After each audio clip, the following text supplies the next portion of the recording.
Hello கேக்குதா? Hello hello hello.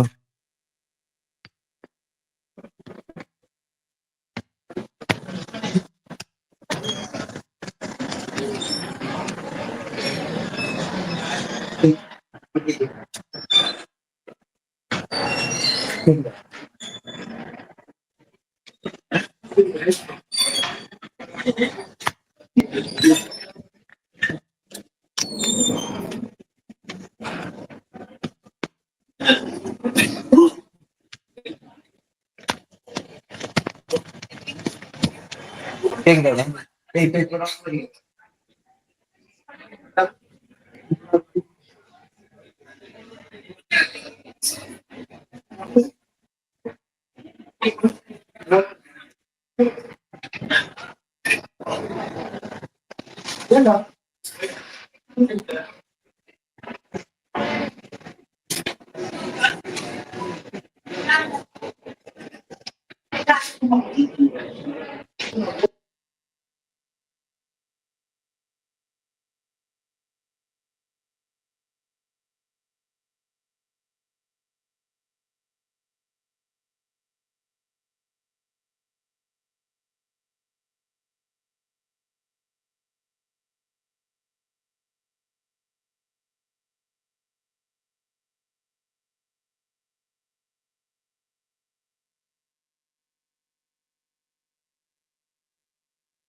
respected faculty members, and my dear Christites. A warm welcome to all of you to another edition of Let's Talk, initiative hosted by the Office of Alumni Engagement. Let's Talk goes beyond simply hosting talks. It creates a space for meaningful conversations and shared learning. At Christ University, we believe that education is more than what we learn in classrooms. It's also about hearing those who has once walked these very halls, alumni whose journeys continue to inspire and guide us. Today's session is centered around a theme that truly resonates with the spirit of growth, creativity, and limitless potential beyond the expected. And who better to guide us through such a conversation than someone whose own journey embodies this idea? I am Anshuman Oja, your MC for today, and I take great pleasure in formally welcoming you for our distinguished speaker, Mr. Vishal Anand Reddy. We are truly honored to have him here with us today. I would also like to extend a warm welcome to Mr. Brigadier B.G. Jagdish, Director of the Office of Alumni Engagement, Mr. Rishikesh K.B., Associate Director of the Office of Alumni Engagement, Ms. Ranju Matthew, Faculty Coordinator of the Office of Alumni Engagement, Ms. Celestina Raj, Faculty Coordinator of the Training of Career and Life Skills, Ms. Claudius V, Placement Officer for the Center of Placement and Career Guide, and Mr. Surya Jaswal, Administrative Assistant of the Training for Career and Life Skills.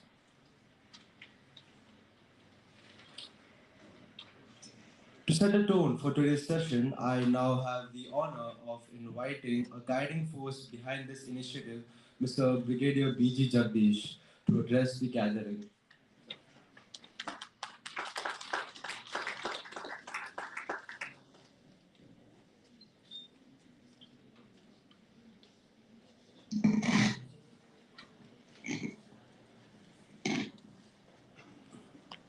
Yeah, esteemed alumni, Mr. Vishal, my colleagues from both the Center for Placements and Career Guidance and Office of Alumni Engagement, dear students, it gives me immense pleasure to be here in another series talk today, the Let's Talk series. Let's Talk is an abbreviation for L stands for leadership, E stands for entrepreneurship, T stands for technology, and S stands for sustainability. So we bring talks on all these topics through our alumni who are experts in these fields, so that students who come and attend these talks, they get exposed to these four areas of very important areas of leadership, entrepreneurship, technology, and sustainability, right? So since the last 2 years, we have done a lot for the alumni engagement activities, which gives a sense of belonging to the alumni. At the same time, it benefits our students in a lot of ways. Now we have opened up chapters in US, in New York, in Canada, in Toronto, in the Middle East, in Dubai, and then Australia. We have one in Melbourne. He was there in Germany. So we opened up a chapter even in Germany, in Frankfurt. So with all these chapters opening up internationally and nationally also, we have two chapters from which is formally been opened up. One in Delhi and recently one in Kochi. So these are all structured engagement activities which can happen. So because each chapter has a president, a secretary, a executive committee. So I commend Ms. Ranju Matthew and the team for put all these things together.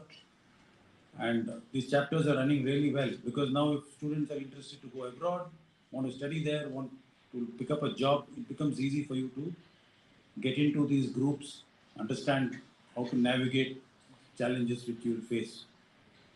Similarly, when you come to, some people are interested in music, some people are interested in other fields, you want to know how to take this forward after your journey, after your college life, what are the challenges you will face.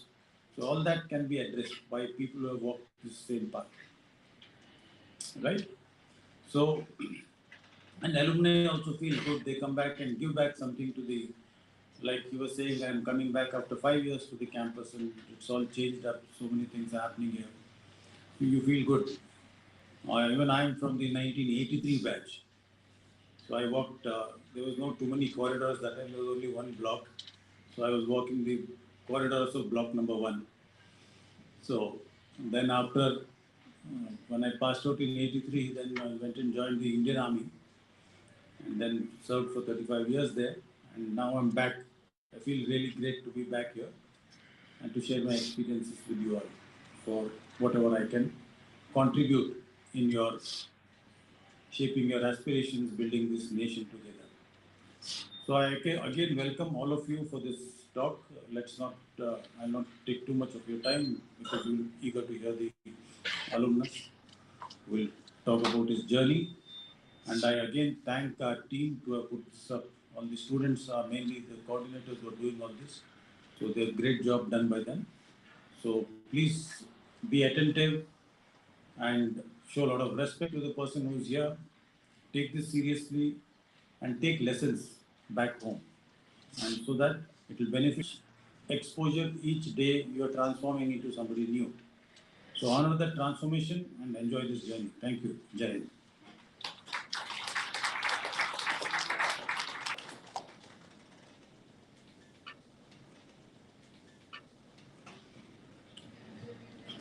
Thank you, sir. Thank you, sir, for your motivating words and for always encouraging meaningful alumni student engagement. To begin the panel discussion, I now invite our moderator for today, Siri Nandakishore from 4 BCom B, to take the stage and facilitate the conversation. It is truly an honor to introduce our guest speaker for today, Mr. Vishal Anand Reddy. Mr. Vishal Mr. Vishal Anand is a BCom graduate of Christ University and an accomplished musician, vocalist, composer, and a music director, whose journey is nothing of short inspiring. A proud alumnus of Christ University, he began his career in the corporate world before courageously transitioning into full-time music. Mr. Vishal Anand has carved a unique place for himself in the Indian independent music space. As the director at Rewind and Play, he has contributed to feature films such as Adya and Aranyani, composed for over 30 short films, and released his own Kannada album Kanasu during his time at Christ. Beyond the studio, his voice has resonated across India and abroad with 2,200 plus live performances, including many major cultural venues and cultural festivals. He has opened shows for acclaimed artists like Swatarma, Vasu Dixit Collective, and Ricky Cage, and has performed alongside celebrated playback singers such as Jubin Nautiyal and Pooja. What makes his in multiple languages, but the authenticity with which he connects with his audience. His story stands as a powerful reminder that passion, when pursued with resilience, can evolve into a meaningful and impactful career. So let us all put our hands together and welcome him, Mr. Vishal Anand Reddy.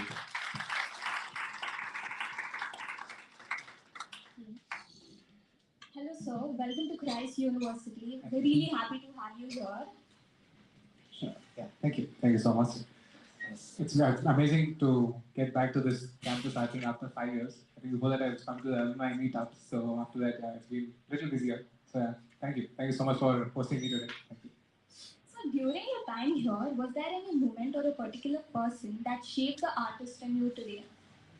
I think majorly all the teachers who I had during my college days, Manvi Rishikesh sir, Bindu ma'am, so many of them, I think all my teachers used to support me in that journey of music because I think they remember me carrying the keyboard always along. So I played for the language department as well. I was one of the keyboard player for the language fest which happens. So yeah, so it's been they've been supporting from that time. So yeah.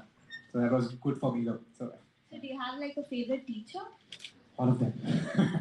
Yeah, not like one particular, like all of them. Yeah, I think like off late also I've got so many events through teachers. There's Rajan sir as well, who's the sound engineer at the main auditorium. So even he gives out events to me for some weddings, corporate events. So yeah, they keep supporting for sure. So you even released your album Kansu while you were studying here, which not many students have done.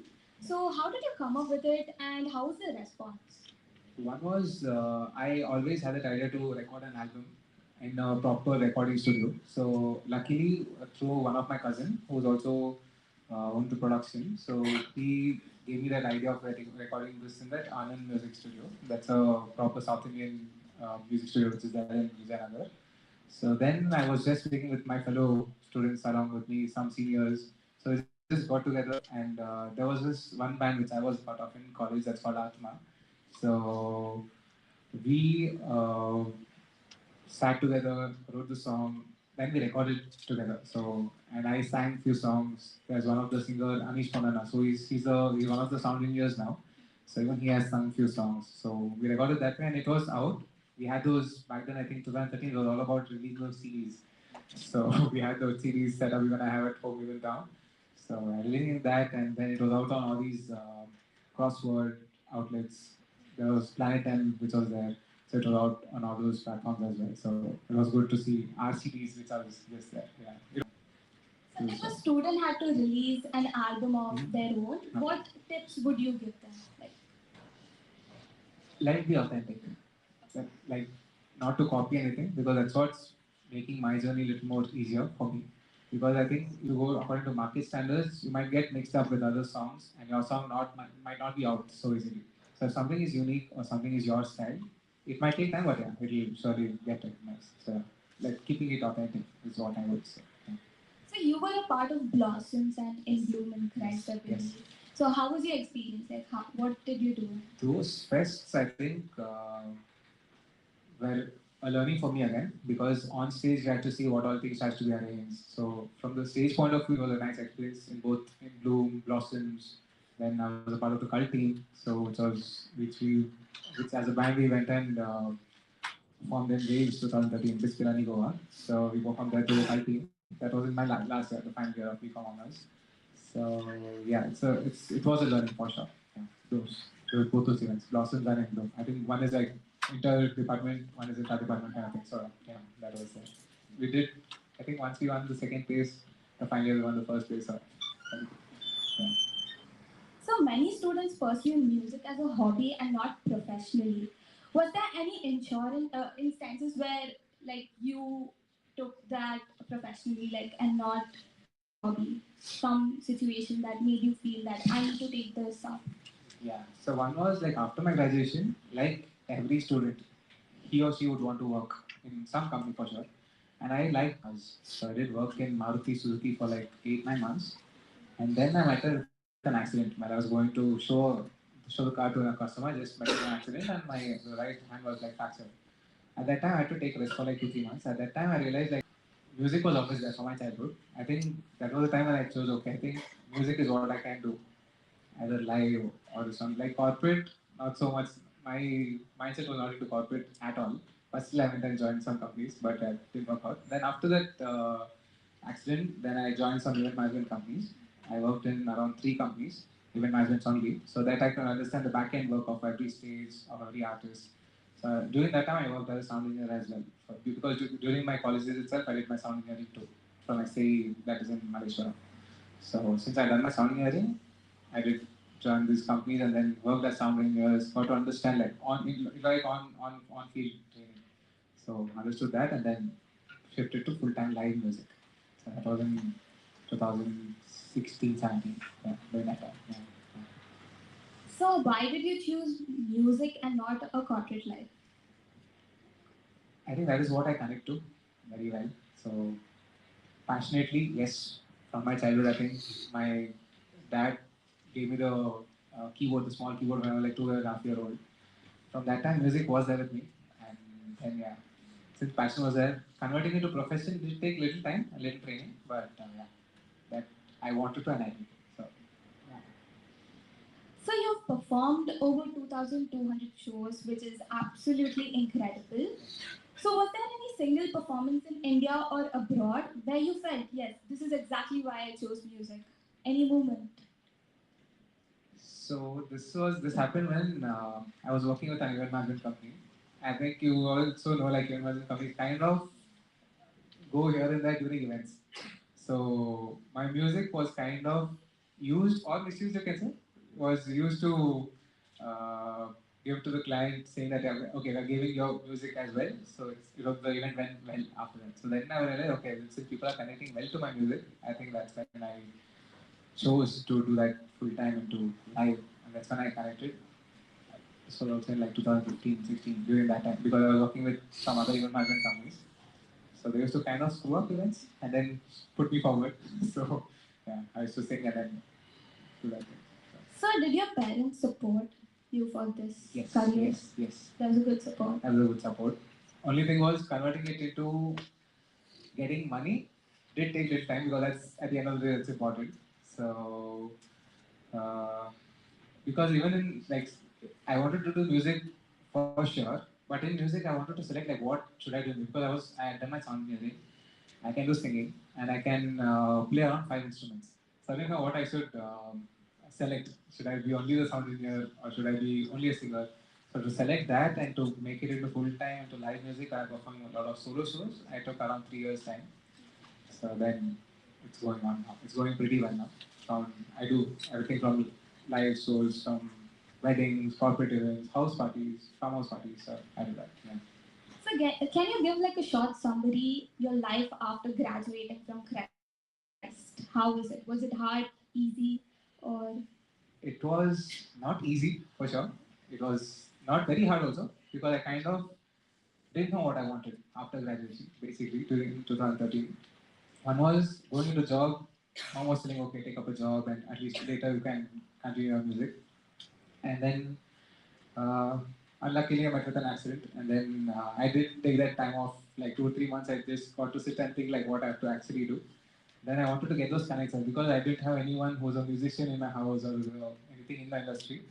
So I wanted to see like from where I can get these contacts. So that's when I got into this event management thing. So event management company will have all these contacts of clients, all these contacts of vendors, the sound system people, the stage people. So from there, okay, I thought I'll work with them for some time, get those contacts, build the relationship, and then go ahead. So those event managers who I was in contact from 2015 to 18, they are still giving me now. So that's been a lot of event managers, artist managers help us a lot. I think those are the people who anyone who's starting off now can connect to. Any wedding planners, artist management companies, there are many of them in Bangalore. You can type it in Google and you get the entire list. One is like Artist Connect, one is Ben and Flow, one is Ben and Flow is by one of the express that Eben Johnson, who's a part of All the Facts Children. So he's having this even the artist management company called Ben and Flow. So through him you can get a lot of events like corporate events, weddings. So he does that. So, yeah. so? Do you have any like a favorite singer that inspired you to take this as a career? All-time favorite singer? Many. It's not like one or If two. you had to like choose one. I think I would say Hariharan sir. Yeah. So one of his songs is what I end all my shows with.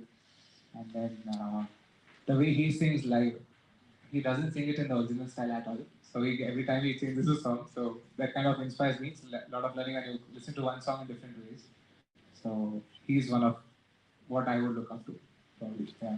And Era Manzar, his songs. So I connect well with those kind of songs. I'm not into new, so yeah. So those songs I connect well with. Yeah. So you're singing languages: Hindi, Telugu, Kannada, Malayalam, and Very little bit of English. Yeah, yeah. so like, which is like the most favorite language that you would like to sing in? Like I connect well language. with two languages. One is Hindi and one is Kannada. These two I do a lot of mashups. So these two languages I connect really well. My mother tongue is Telugu and Kannada both at home. So Telugu songs I don't sing much of those songs. But since I'm born and brought up in Bangalore, so that Kannada is like inbuilt. And Hindi songs I've been listening from my childhood. So both those songs I connect well, meaningfully, and the old school, the old songs I connect really well. Yeah, that's how I connect to these wedding events because I do all these retro songs. So I connect well with those. So which song of yours has the deepest emotional backstory towards it? That is the one song which I composed for the movie RTR. So that is a song which is like a lullaby, basically. it's a relationship between the mother and the kid. So it was like a lullaby which I composed. It's in Kannada, so it's called Sandira Putta Hetse Tu Bandhanu. So that one is very close to me. So Yeah. would you like to describe the lyrics to us? It's basically what it's like comparing the kid to like the moon generally, and then the entire lyrics go like how they play around, how the kid plays with the mother, how the mother spends time with the kid. So in a very lullaby kind of way. So that's how it connected very well, and that was written by one of the persons from Australia. His name is Kishan Badrinath. So he had written it and he sent it to us, and then I composed the song for us, composed the tune, and we sat together, rewrote the lyrics a little, and then composed the song and it was out. So what's the actual process when you sit down and create a music? Like what is the step-by process that you do? Firstly, I would like to know the theme. If someone comes up and tell I want to compose a song, I request them for the theme of the song, like what is the storyline, or what is required for the entire.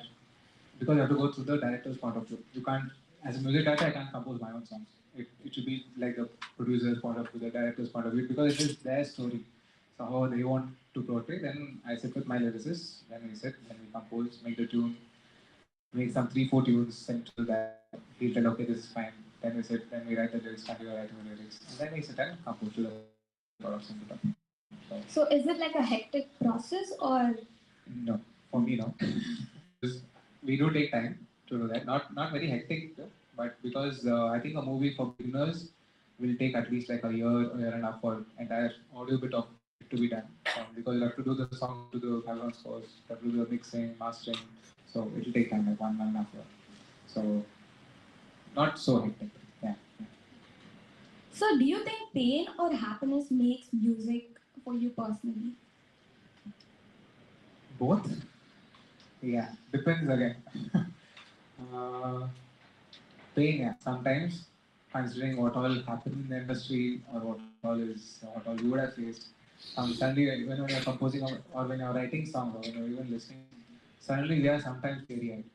Sometimes, so we would have connected well. Sometimes it's happiness. It can be love. It can be the relationship with your parents and all this. So it's like both, which helps us compose too. Yeah. So can you name an example of it? Say this one song, "To Hero" by Haryana. So there's a song which I connected not very early. Like once I started doing these live shows, I learned that song, and then I connected it very well. And all clients, all my audience, they know that whenever there's Vishal Anand live, this is a song he ends the show with. So that kind of stand like a break mark now. So it's not kind of that. To Hear is connects really well. So yeah. We know that there's always one unexpected moment that'll happen. And so, do you have any most memorable incident that happened while you were performing live? Uh, live, live.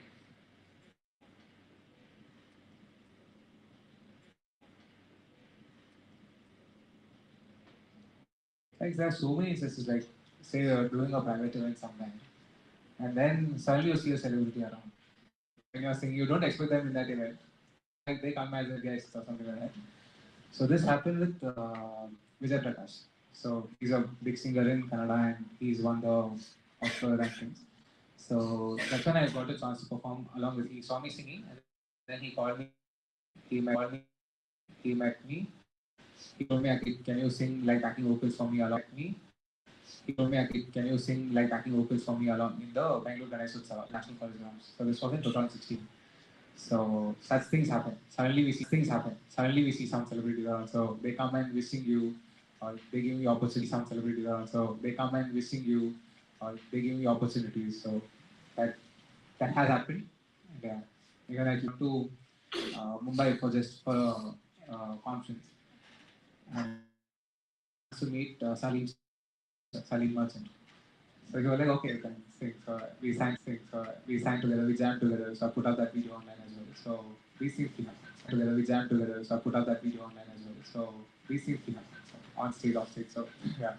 So you told you were in the team with Vijay Prakash, sir. Yes. So what did you learn from him? Like how? One was the main singing. It's the backing vocalist. Backing vocalist, the main singing. It's the backing vocalist. Backing vocalist will be doing all the choir bit of it, and then you'll have to know the instrumentation bit of it. Will be doing all the choir bit of it, and then you'll have to know the instrumentation bit of it. You'll have to know which mics to be connected to which instruments.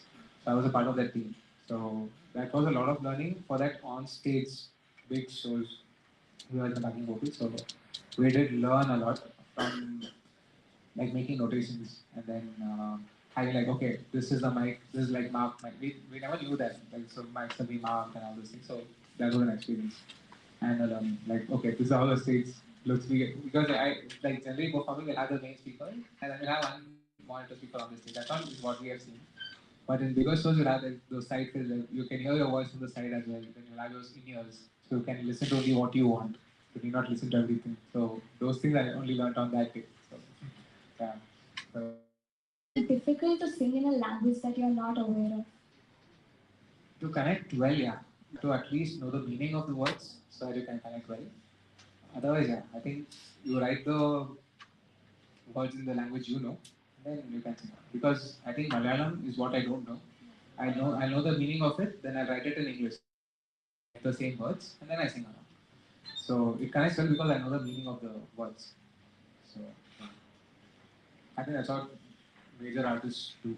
Like if you see all the, like even Ajit Singh, he sung in Telugu, he sung in Kannada as well. So he writes everything in Hindi, the same words, and then he sings it. So yeah. So what's the weirdest place or a situation where a song idea hit you?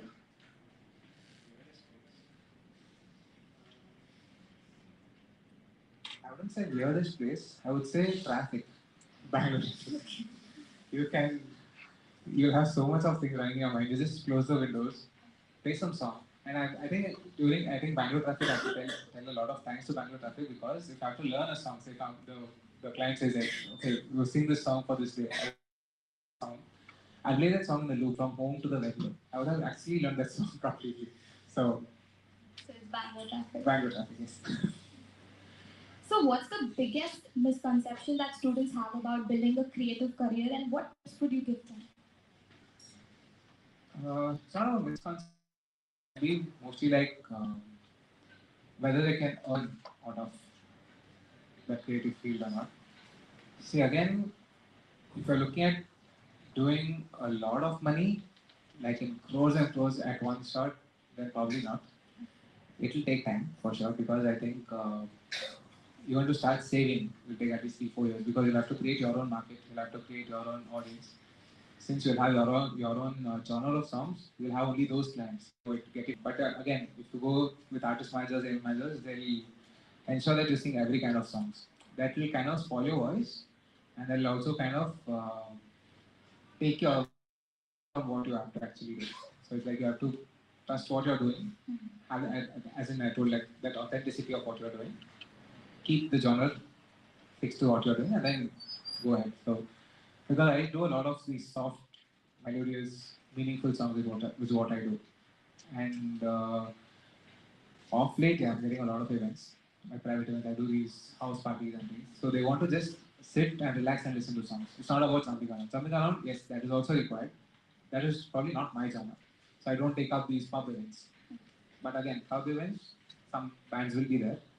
So, so fix to your genre, and then you can probably make money out of it in a good way. So, because you will be that very limited kind of artist who is doing only one kind of music. So that will be very, very important. Otherwise, again, if you're doing it like everyone else, you'll be treated like everyone else. You have to just ensure that you're separate and you're actually good at what you do. Then it is easier. So being an individual singer or an artist, how do we get monetary opportunities? Like what should we do it? One is as an artist, like I'll say what I did. What I did was I went into a collaboration with one of the venues in Bangalore. I used to tell every week I'll come for 3 days. Like Wednesday, Friday, and Sunday, I'll come and perform. And they're like, okay, but we can't pay so much like other artists. Like because I was just a beginner. They're like, okay, like monthly we pay you like 15,000 rupees. Can you come and perform? At that time, I was like, okay, even if I go to a job, like every time going from 9 to 5, and I spend my entire month, I'll be getting around 20,000. It's okay. 15,000 is much better. Like 3 days a week you work, the remaining days you can learn. So that I did for 1.5 years in this one venue called Public Restaurant. So from there, since I was learning a lot of music, lot of songs, from there I got other opportunities. Like once people come there, and again, you are probable clients. From that venue, I got around say around another 50 shows extra. So it can be from shows in Karwar, shows in Coorg, shows in Mysore. So people used to come to the restaurant, listen to my music, and then okay, he can sing in our venue as well, or our show as well, our wedding as well. So they used to come in there. So that is kind of like learning and marketing yourself. So you can start off there, and then as well like get into knowing these wedding planners. You will get all these numbers online. Just like wedding planners or event planners, artist managers, you get all of them online. Just take the numbers, record few things of what you're good at, and send them as your profile. Just send it to them. Like, these are your experiences, and this is what I'm doing now. So give us shows. So you have to like tell them that give us shows in the beginning. Then yeah, do it. So, if you weren't an artist today, what other profession would you have taken? I'm good at driving. So yeah, I told you I'm good at cars. So Okay. probably driver. So yeah, or a racer. Because me and when my dad was alive, we used to race a lot because we used to get a lot of used cars. So we used to, I think Bangalore back then was very good roads wise. So we used to race a lot in our village and things. So I would have been mostly into cars generally. Yeah, cars, bikes, into that. So music has been doing good to me. So thank you. So, if you could leave students with one powerful message from your journey, what would it be? Mm, I think just do what your heart says and keep that authenticity, as I told you. Market standards will be there, but have your own niche, so that you'll have your own crowd, you have your own audience. And at the end of the day, be happy. That's it. So, shifting from college to a real world is a huge thing. It is. So, how would you differentiate your experience over here and there, your journey? From college to what I'm doing now. Yeah, the real world. Uh,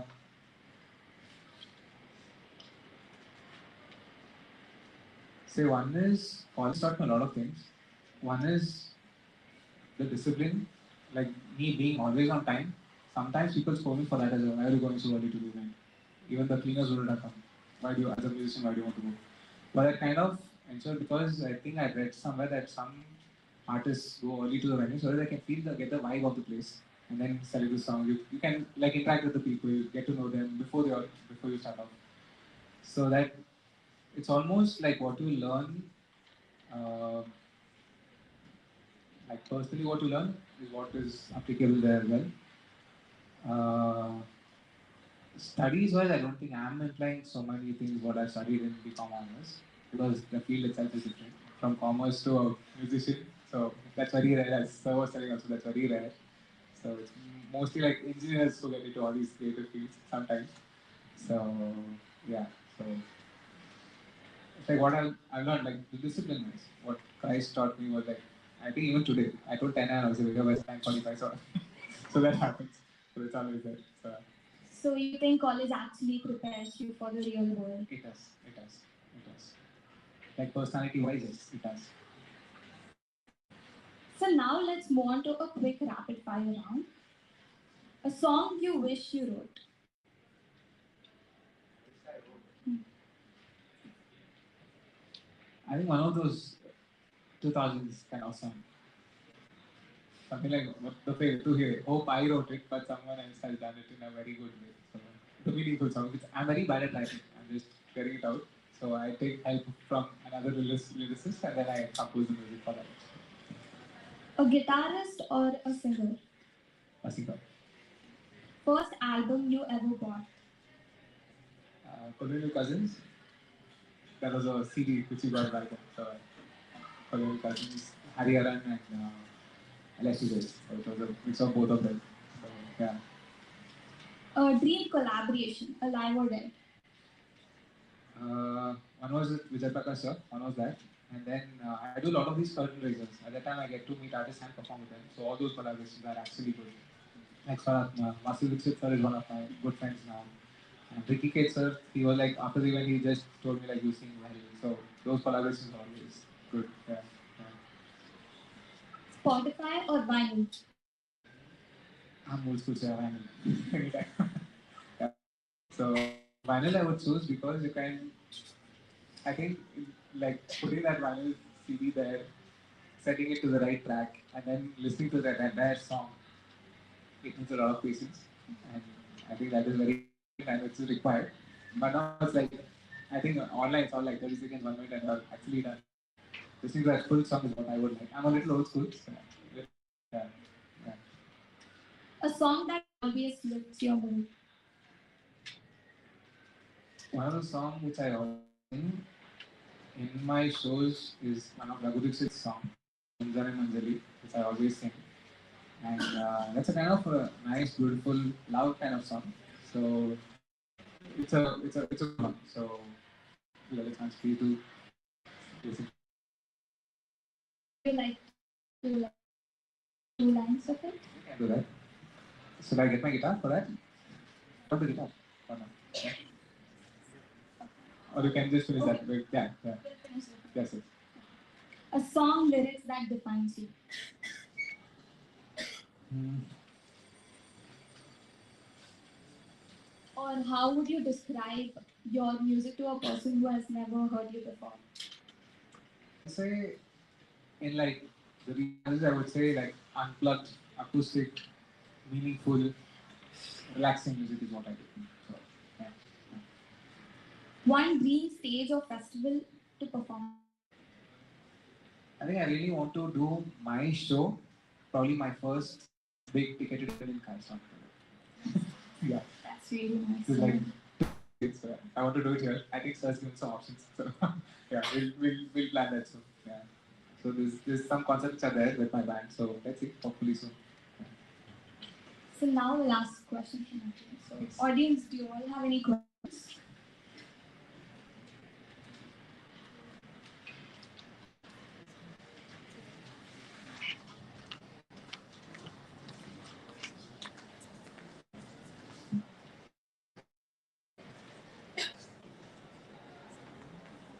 Hello, sir. So I'm Tarun. I'm doing my second year BBA right now. Okay. So one question that I have is, how were you able to manage your studies with your being part of the culture? That was a little. I'm not a merit student. I was an average, above average student. I think around 70 something. So that was manageable. And cult team also we used to practice and jam after the college hours. So we used to get some spaces in the campus itself. We used to sit and jam at this. It used to be, I think we used to end around 5. So that's how we were managing during colleges.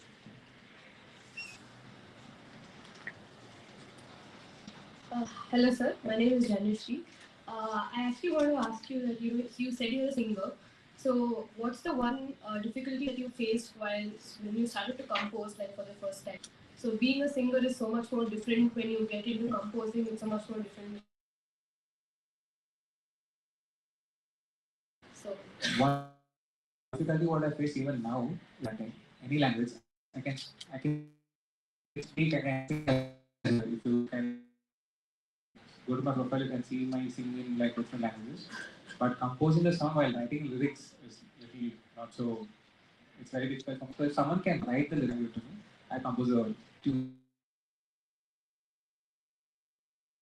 And, and this was again. People used to write the lyrics. That's why the lyrics were very meaningful back then. And then they compose a tune for it. Now what's happening is they compose a tune and they send it to the writer. So whatever words fit in that syllables, only that much you can write. The meaningful words are lost. So I'm again so yeah. So I ensure that the lyrics are first and then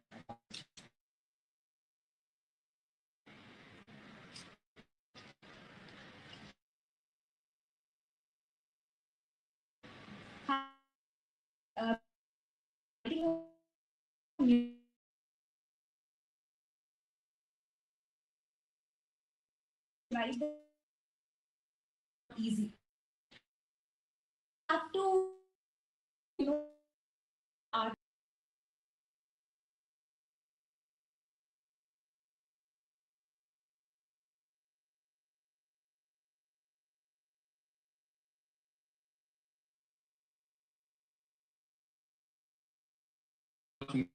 freelancers. I never even have fixed musician for my band. So I go ahead, suddenly someone is performing, like, okay, we can jam on something. We go to the stage. Sometimes